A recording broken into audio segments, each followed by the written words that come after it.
Welcome back. We are going to be talking about the new moon in Aquarius coming in on February the 9th.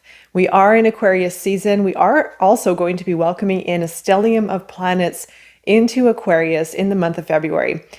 There's going to be a huge lineup of Aquarian energy this month to work with, and you may already be feeling the shift in change. So first of all, I want to talk about numerology a little bit, the study of numbers. I'm going to talk a little bit about astrology, and then of course, the more psychological aspects of Aquarius so that you can work with these aspects for your intention settings and starting a new chapter with this new moon. Let's look at numerology. So numerology is the study of numbers. I talk about it often here. I'm quite interested in it. And we have February being a universal month number 1.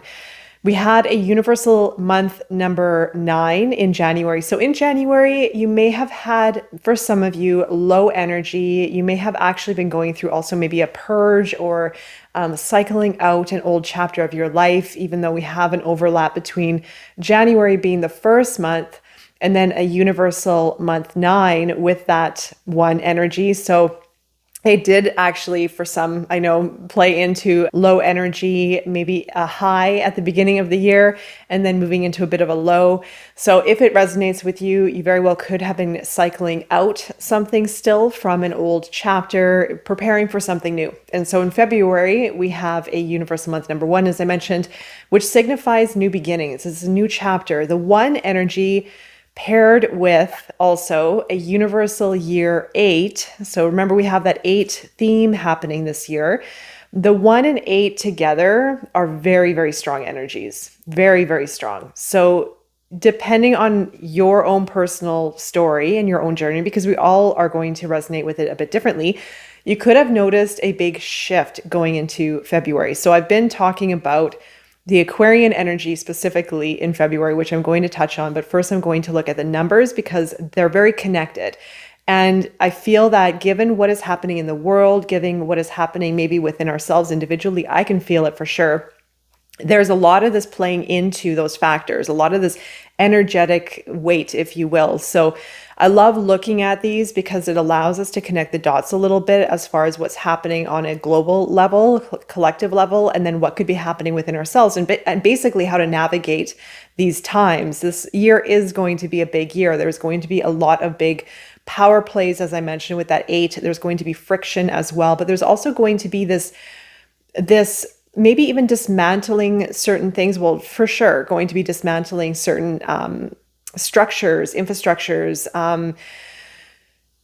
ways of being that have been part of our system for a long time in order to find balance. And so remember that 8 does have a very strong emphasis on balance. So if we're out of balance, if we're working out of maybe fear or unconscious wounds, for example, or even ego, then it's going to throw off the balance of us connecting with our higher selves and being that conduit for change in the practical realm, right? So the 8 does have a very strong emphasis on balance. And when there's the lack of balance, then there's going to be some kind of consequence as a result. There's going to be some kind of repercussion as a result for those imbalances.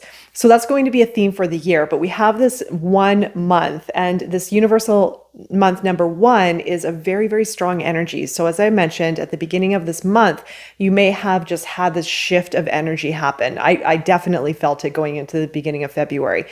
So also this Aquarian energy does play into this. So Aquarius is fixed energy, which means that it takes time to dissect information because it's of the mind, it's analytical, it's air energy. It's very, very intellectual. So it likes to take time to read, to research, to dissect information. It's all about the digestion of facts and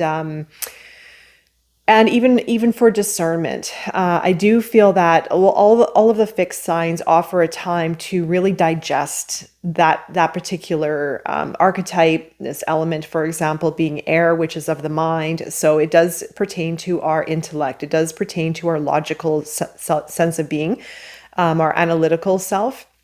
And this does offer us a time to connect with information more, to learn, to research, to study. But Aquarius also has a very strong emphasis towards humanitarianism, towards freedom, towards equality, kind of like bigger thinking, visionary thinking, thinking about the future and progress, also about the individualistic self.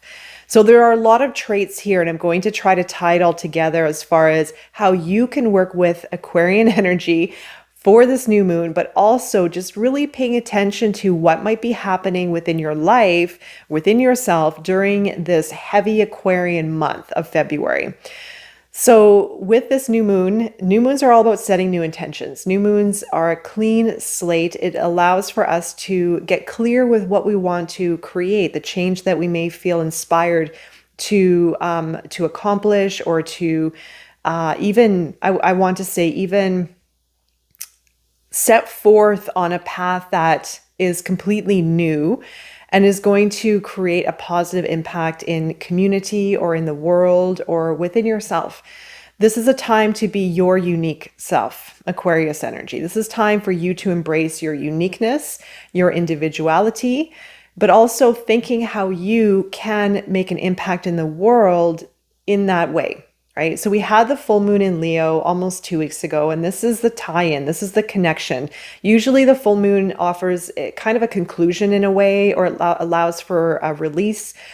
But I wanted to look at that last full moon in Leo in relation to the sort of bigger landscape within these 2 months, January, February. Given the fact that Leo does allow us to connect with our authentic self-expression, letting go of fears, anger, resistance that might be holding us back in any kind of way for self-expression, for creativity, for shining our light, right? So this is the tie-in. These two, I feel, are really connected for the fact of being a champion in our own kind of way, being a leader, being a visionary, doing something different, stepping out of our comfort zone, creating an impact in our world. And it could, again, like I said, be community. It doesn't have to be within the entire world, but it is the ripple effect. And so when we are in alignment, you can think of that universal 8 energy. When we are in alignment, this energy is extremely powerful right now to work with, for aligning with our truth, aligning with the change that we want to see in the world, aligning with our authenticity, our uniqueness, and not resisting that anymore, not being self-conscious, or not questioning ourselves, or not worrying about the future, or worrying about what people are going to say, or how we are going to be perceived in the outer world. This is truly a time for us to embrace our whole self. And when we are in alignment with that, we can create powerful, powerful change. And so this one energy, going back to the universal month 1, it is all about leadership. It's all about leadership, innovation as well, which is tied to Aquarian energy. It is all about change and progress. On the shadow side, it can be very destructive. It can be very egoic. It can be very headstrong. It can be very, very much to itself. You know, just the one, you can think of the one wanting to do things their way and the only way.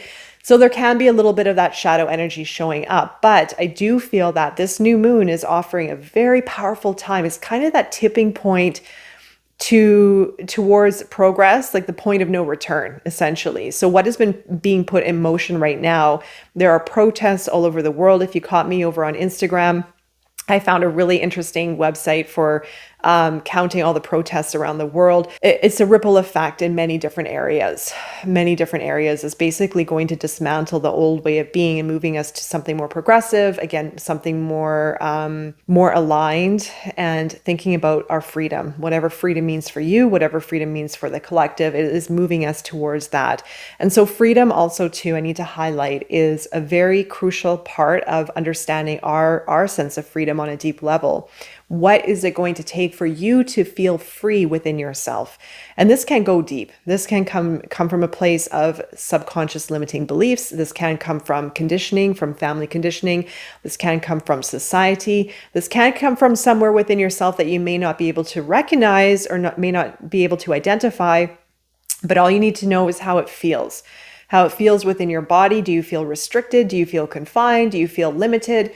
Do you feel in fear of expressing yourself and starting something new and being innovative? And I have to preface that innovation isn't necessarily about AI and technology, even though that definitely does play into it. Innovation can be anything. Innovation can be in the way that you are creating a new business, or how you are communicating, or how you are designing your future. Innovation is just thinking outside the box a little bit. It's being unique. It's challenging old infrastructures and old ways that may not be working necessarily, and trying to find solutions that are different, that are out of the norm. And I mentioned this in other videos as well. If you have Aquarius in your top placements, then you probably are a pioneer. You probably are a visionary. And the downside with that, the challenge with it, is that visionaries tend to be ahead of the curve, and then they have to wait for the rest of the world to catch up.